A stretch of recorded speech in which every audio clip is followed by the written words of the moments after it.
Thank you very much, everybody. This is a group gathering of very talented people, and somebody was saying before, I think Mark Esper, our new Secretary of Defense, and by the way, congratulate you. Congratulations on really having done already a really great job. But you're saying this is the first group where just about everybody's been appointed by Trump. And that's good. That's good. Just about everybody. So we have the people that we want. We're very happy with them. Our military is in great shape. In particular, I want to congratulate Mark for the new boss, right? Yeah, the new boss, and it's somebody that's respected by everybody in this room and respected by just about everybody outside of this room, I can tell you. So, Joint Chiefs of Staff, the head is, it doesn't get any bigger in your world. But we are having a meeting tonight. We're going to have a meeting now, and then we're going to the White House, and we're going to have dinner with the wives and the families, and we're going to have some very interesting conversation.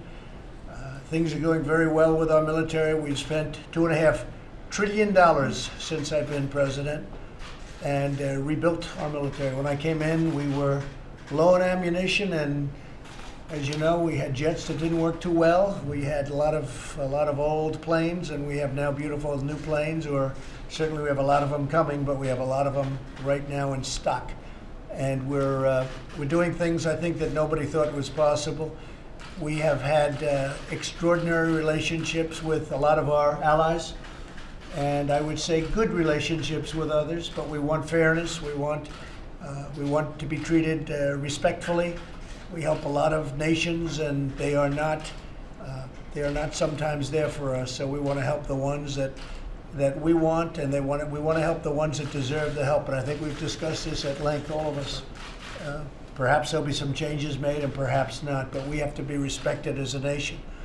A lot of things are changing. You have some very, very wealthy nations, extremely wealthy nations, where we take care of their military and we take care of their military needs. Nobody can do it better than us, but we are really not being reimbursed for what we're doing, and we're having some very nice talks, very friendly talks, and for the most part, I would say, without exception, people are coming through and they're saying, we have to help out also. So a lot of very exciting things are happening with our military. We have a great team. This is our team right here. They're some of the best leaders in the world. I think they're probably the best leaders in the world. We have the greatest men, we have the greatest women, and we have the greatest equipment. Nobody makes it like we do.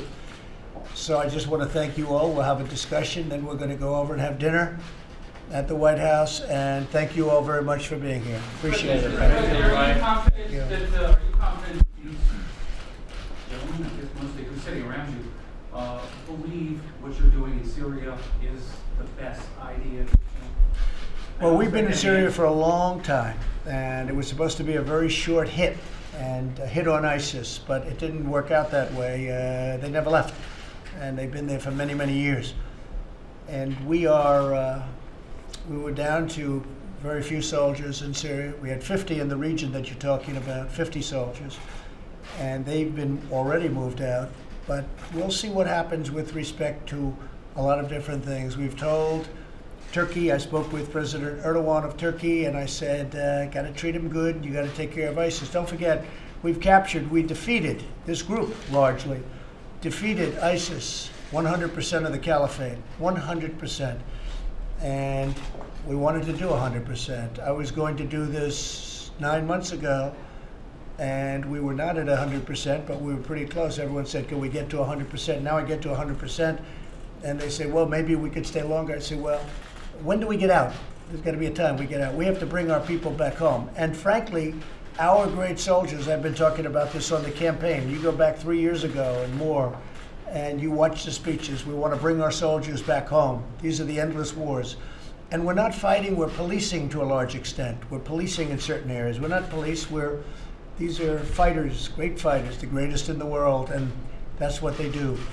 So I've told President Erdogan, I hope he's going to treat everybody with great respect. You have to understand, they've been fighting various of the people that we were working with, and Turkey's been fighting them for many years. Somebody said hundreds of years.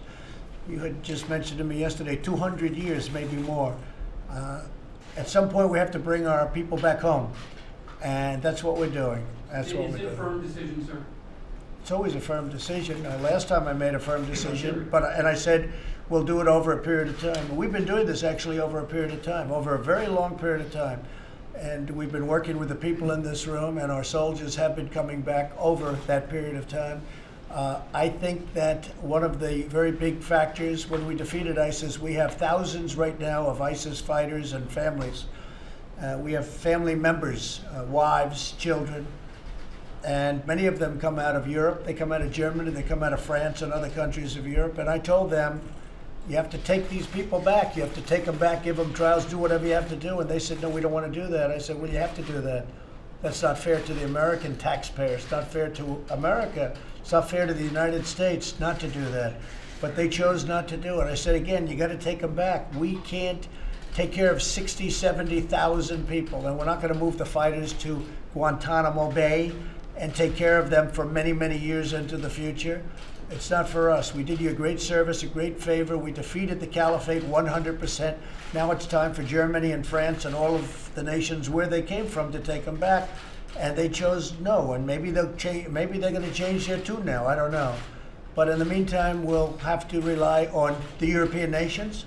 We'll have to rely on various other nations. As an example, Iran, Iraq, Turkey, Syria, Russia, and some other nations to take care of these fighters. But the American taxpayer is not going to spend 50 years of paying tax or whatever it may be that they're wherever they may be. For instance, Guantanamo, or for instance, prisons in the United States. The American taxpayer won't put up with that. Mr. President, are you concerned what the second whistleblower may reveal about the conversation? Not at all, because the call was a perfect call. You had stenographers, you had people that took it down exactly. It was a perfect call. It's just a scam. This is a scam by the Democrats to try and win an election that they're not going to win in 2020. All you have to do is take a look at the polls, see what happened. One poll had me up 12 points, 16 points, or 17 points. We just take a look at what's going on. The people understand it's a scam. They're trying to win an election in 2020 by using impeachment. If you look at that call, it's a perfect call. It's congenial. There was no pressure. And what did the head of Ukraine say? Did he say there was no pressure? Did his person say, his top representative, his foreign minister say there was no pressure whatsoever? There was no pressure put on him. This is a scam. This is one of the greatest scams.